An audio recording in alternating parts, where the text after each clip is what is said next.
Halo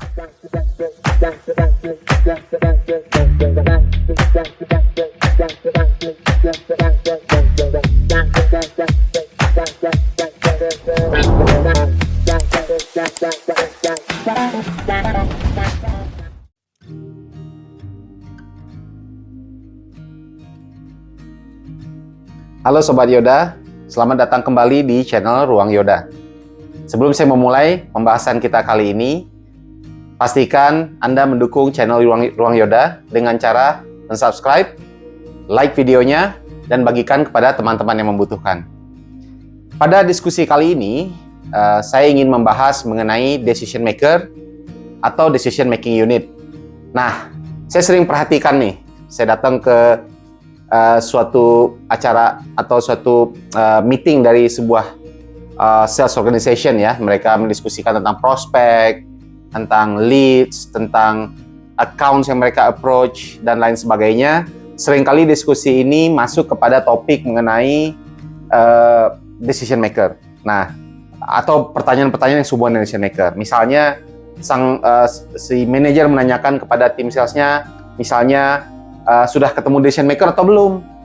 Nah, si salesnya kadang bilang sudah, cuman ketika dieksplor, si manajer merasa itu belum ketemu namanya sama decision maker. Nah, banyak hal seperti ini yang terjadi, dan kemudian saya juga perhatikan banyak kebingungan tentang interpretasi tentang decision maker. Nah, padahal decision maker ini penting sekali kita pahami ketika kita melakukan proses penjualan. Kita harus tahu siapa sih yang akan mengambil keputusan, kepada siapa sih saya harus bicara. Banyak kejadian bahwa sales proses tidak berjalannya terlalu panjang, tidak kemudian setelah panjang si salesperson mulai sadar bahwa ternyata saya tidak bicara dengan orang yang tepat. Artinya bukan dengan decision maker. Nah, jadi hal ini sebenarnya penting. Selain itu, penting juga bahwa dalam diskusi di sales organization, semua orang di dalam organisasi tersebut harus paham siapa sih yang disebut dengan decision maker, sehingga ketika manajer bertanya kepada salesperson-nya, atau salesperson saling diskusi, atau diskusi antara perusahaan distributor dengan prinsipal, ketika mereka membicarakan decision maker, mereka punya mindset dan understanding yang sama, apa sih yang dimaksud dengan decision maker ini. Oke, simak video ini sampai selesai. Pastikan Anda mengikutinya dan mendapat outcome dari video ini, yaitu memahami seperti apa decision maker dan memudahkan Anda untuk juga berdiskusi dengan orang lain dan mungkin mengajari orang lain tentang apa saja decision maker tersebut. Nah, dalam diskusi mengenai decision maker atau decision making unit ini, saya akan memberikan contoh dari dua field yang berbeda. Yang pertama adalah field B2B atau bidang B2B. Saya akan memberikan juga contoh di bidang B2C. Kita akan memberikan contoh bahwa di B2B-nya adalah customer-nya ini adalah sebuah perusahaan yang berencana untuk mencari kantor baru. Oke? Yang di B2C contohnya adalah seseorang yang ingin membeli mobil baru. Oke, jadi sudah paham ya? Jadi contoh B2B nanti adalah perusahaan yang ingin punya kantor baru, di B2C adalah orang yang ingin punya mobil baru. Nanti setiap kita bicara decision maker, kita akan berikan contoh terhadap dua kondisi ini. Nah, jadi pada dasarnya, decision maker itu belum tentu satu orang. Apalagi organisasinya semakin kompleks, perusahaannya semakin besar, dan keputusan yang diambil semakin kompleks dan semakin rumit dan memerlukan investasi yang besar, biasanya decision maker itu tidak hanya satu orang, ada beberapa decision maker. Oke? Makanya seringkali mungkin saya yakin Anda pernah dengar orang menyebutkan decision making unit atau decision maker unit. Harusnya sih decision making unit ya. Kenapa? Karena tidak satu orang. Jadi ada beberapa fungsi, jabatan ataupun orang yang terlibat dalam melakukan decision making. Makanya disebut adalah decision making unit, DMU. Nah, kita akan mendiskusikan siapa-siapa saja decision makers ini, dan Anda akan melihat contohnya, kira-kira decision maker itu seperti apa. Sembari saya menceritakan, pastikan Anda coba bayangkan ketika Anda meng-approach atau sedang berada dalam proses conversion dengan satu customer, kira-kira orang ini masuknya dalam kelompok decision maker yang mana ya. Oke, jadi ada 6 decision making units atau tipe decision makers. Kita akan bahas satu persatu. Yang pertama adalah end users atau users. Users pengguna ini atau disebut pengguna ya, pengguna akhir ya. End user ini adalah orang-orang yang menerima manfaat atau outcome dari produk atau jasa atau solusi yang Anda tawarkan. Jadi mereka ini adalah orang-orang yang akan menerima manfaatnya, yang mendapatkan outcome-nya. Ini adalah orang-orang yang penting yang mendapat benefit dari apa yang Anda tawarkan. Ya, namanya apa tadi? End users yang pertama ya, end users. Coba dibayangkan terhadap bisnis atau account yang sedang Anda approach sekarang, kira-kira end user-nya siapa? Saya berikan contoh kepada contoh B2B dan B2C kita tadi. Saya ingatkan kembali, B2B tadi kita lagi melihat kantor yang ingin perusahaan yang sedang mencari kantor baru. Di B2C kita ada seseorang yang sedang membeli mobil, ya. Jadi end user ini adalah di B2B adalah karyawan yang akan menggunakan kantor tersebut. Oke, itulah usernya. Sementara di B2C adalah saya anggap itu suatu keluarga, contoh B2C tadi yang membeli mobil tadi, berarti adalah si bapak yang mungkin akan mengendarai mobil dan menggunakan mobil itu sehari-hari. Ya, di sini adalah karyawan di B2B, di B2C adalah si bapak yang akan menggunakan mobil tersebut. Decision makers yang kedua adalah initiators. Initiators ini adalah orang-orang yang melihat, menghadapi, atau mengalami suatu permasalahan yang kemudian berpikir atau mempunyai keinginan untuk mencari penyelesaian terhadap permasalahan tersebut. Ya, initiators-nya adalah orang-orang yang kemudian menghubungi atau mengajak decision maker unit lainnya untuk mencarikan solusi atau melihat bahwa itu sebuah masalah yang harus dipecahkan bersama-sama. Oke? Nah, kembali lagi ke contoh tadi di bidang B2B di mana sebuah perusahaan yang mencari kantor baru tadi. Dalam hal ini contohnya inisiatornya adalah seorang manajer yang melihat karyawannya bekerja tapi space-nya sudah tidak cukup. Tempat duduknya kurang, atau mungkin ketika ada meeting, ruang meetingnya sudah berkurang, sudah banyak berkurang atau tidak cukup. Atau mungkin file sudah terlalu banyak, tempat penyimpanan sudah tidak ada. Sehingga manajer tersebut berusaha untuk berkomunikasi dengan leadership lainnya ataupun owner dari perusahaan, mengajak orang-orang decision maker unit lain ini, decision making unit lain ini untuk melihat bahwa ini sebuah permasalahan yang harus kita pecahkan. Nah, pada contoh B2C yang si bapak yang mau beli mobil tadi, inisiatornya adalah bapak tadi. Tapi bedanya mungkin situasinya begini, kira-kira. Si bapak ini berkumpul dengan teman-temannya, di mana teman-temannya sudah punya mobil baru, sudah membeli sebuah jenis mobil baru, sehingga dia merasa bahwa saya kayaknya harus punya juga mobil baru, biar bisa juga masuk dalam circle tersebut. Oke? Nah, coba Anda pikirkan terhadap account, prospek, atau customer yang Anda dekatin saat ini, sedang Anda approach saat ini, kira-kira inisiatornya siapa? Anda sudah kenal apa belum? Yang ketiga adalah influencers. Siapa influencers ini? Influencers ini bisa jadi orang yang dalam organisasi atau dalam circle si pembeli tadi, apabila Anda mau jual produk atau jasa, bisa jadi si influencer ini berada dalam circle-nya si pembeli tadi, atau bisa jadi di luar. Contohnya siapa? Contohnya adalah konsultan, auditor, government, bisa menjadi influencer. Influencer ini adalah orang-orang yang mempengaruhi initiator, agar initiator melihat bahwa, oh ini masalah, saya harus cari solusinya. Atau influencer ini juga bisa juga mempengaruhi si yang punya uang, misalnya owner satu perusahaan, untuk apa? Untuk mengambil suatu langkah untuk membeli atau membeli produk atau jasa tertentu. Oke, itu influencer. Sekarang kita berikan contoh. Influencer di B2B tadi, di perusahaan yang ingin mencari kantor baru tadi, kira-kira seperti apa ya? Oke. Saya kasih contohnya konsultan, marketing konsultan yang mengakses bahwa, yang menyatakan bahwa, perusahaan Anda ternyata sekarang tidak berada di lokasi yang tepat, suasana di kantor tidak tepat, ketika customer datang terlalu sumpek, tidak vibe suasananya nggak dapet misalnya, sehingga si konsultan ini menyarankan bahwa atau mengarahkan kepada initiator atau kepada si owner yang punya budget tadi bahwa lebih baik cari kantor di suatu daerah tertentu yang mana membantu profil perusahaan Anda dan juga terjangkau buat mobilisasi karyawan. Misalnya itu di B2B ya.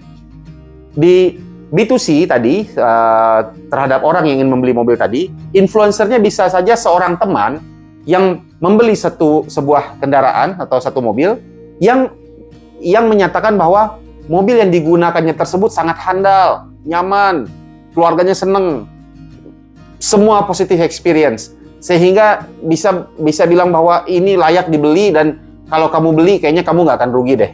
Nah itu kira-kira contohnya di B2C.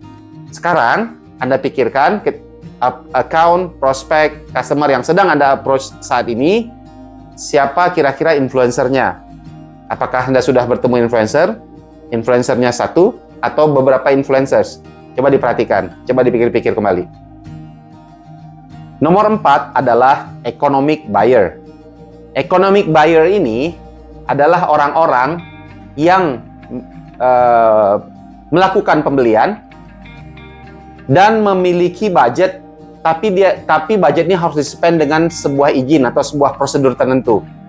Jadi orang-orang ini biasanya berfokus pada harga dan biaya dan bagaimana pembeliannya menjadi ekonomis buat perusahaannya. Oke? Sebagai contoh, saya rasa Anda bisa menebak dengan mudah. Umumnya sales bertemu dengan orang seperti decision maker yang bagian ini. Di perusahaan itu bisa jadi perusahaan yang membeli kantor tadi. Contohnya adalah purchasing manager yang menegosiasikan atau melihat bagaimana kantor yang mau disewa atau dibeli di daerah baru tadi bisa menjadi kantor yang kemudian ekonomis buat perusahaan. Fokusnya si purchasing manager mestinya akan berhubungan dengan biaya atau terutama harga. Oke, nah di contoh B2C tadi, di mana seseorang akan membeli mobil tadi, economic buyer ini adalah bisa jadi suami atau suami istri yang punya budget, saya mau beli mobil, saya punya budgetnya ini, dan saya harus negosiasi, harus cari cara supaya budget saya ini cukup untuk membeli kendaraan yang sesuai atau yang kita minati tadi. Oke, nah kembali lagi, coba lihat pada account customer atau prospek yang Anda sedang approach saat ini, economic buyer-nya siapa? Apakah Anda sudah bertemu? Anda sudah paham? Sudah kenal? Yang kelima adalah deciders. Banyak sekali orang yang bilang bahwa inilah decision makers. Jadi kalau kita ngobrol tuh, kalau misalnya bisa jadi belum banyak yang mungkin ada yang belum paham bahwa decision making unit itu ada 6 yang seperti yang saya sampaikan sekali ini. Mereka suka merefer decision maker itu sebenarnya kepada deciders.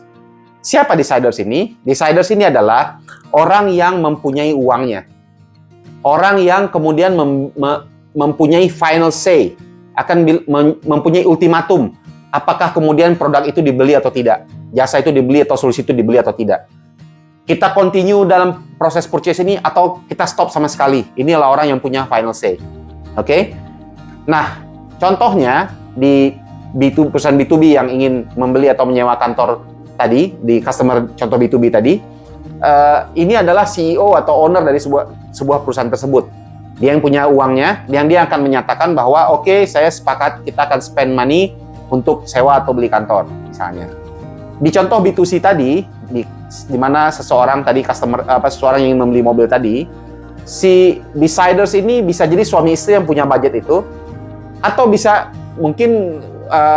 juga istrinya mungkin yang mengontrol keuangannya, yang bilang bahwa ini budgetnya segini, hari ini kita akan beli mobil, atau oke, kita akan berhenti, kita nggak akan diskusi mobil tahun ini, mungkin kita akan diskusi tahun depan.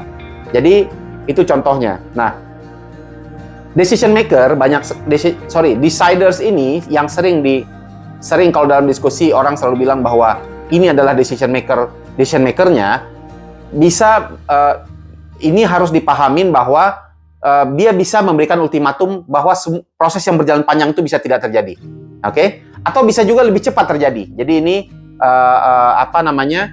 strength-nya si deciders dalam decision making unit.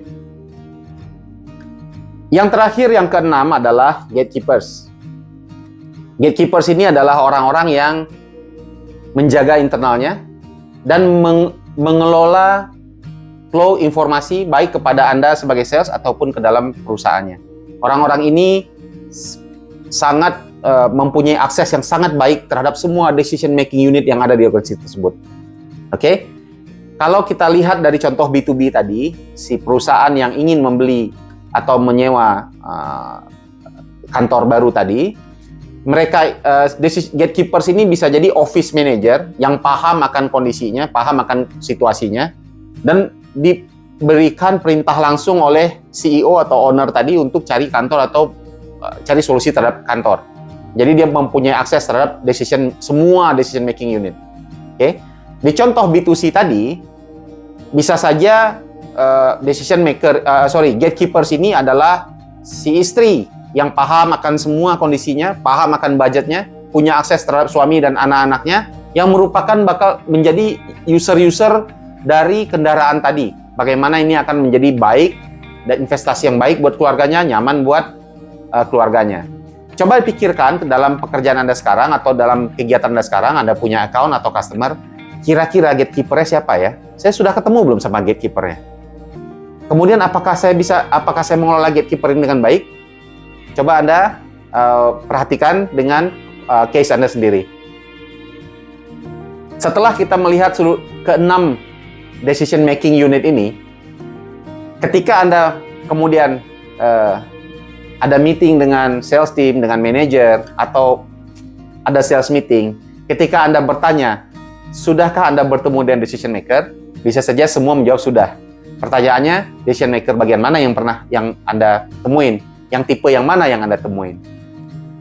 Penting sekali bagi kita ketika kita melakukan penjualan, seorang salesperson ataupun pebisnis melakukan penjualan, untuk dapat memetakan bahwa siapa saja yang sudah saya temuin dan dia termasuk dalam tipe decision making unit yang mana. Ingat bahwa decision making unit ini bisa jadi satu orang punya multiple roles, seperti contoh yang B2C tadi ya. Jadi suami multiple roles, istri multiple roles. Begitu pula di company, bisa jadi gatekeeper, economic buyer, sama-sama purchasing. Biasa terjadi kalau tender ya, atau ketika Anda approach tiba-tiba ketemu purchasing. Atau bisa juga Anda terprogram berpikir bahwa karena Anda baru pertama datang ke customer, orang yang pertama Anda temuin purchasing, Anda pikir gatekeeper-nya purchasing. Belum tentu.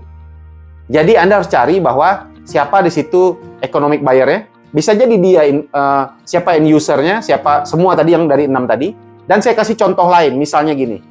Anda ketemu dengan user. Tadi kita pisahkan antara initiator dengan user. Initiator adalah orang-orang yang melihat atau mengalami atau menghadapi sebuah permasalahan dan ingin mencari solusinya ya.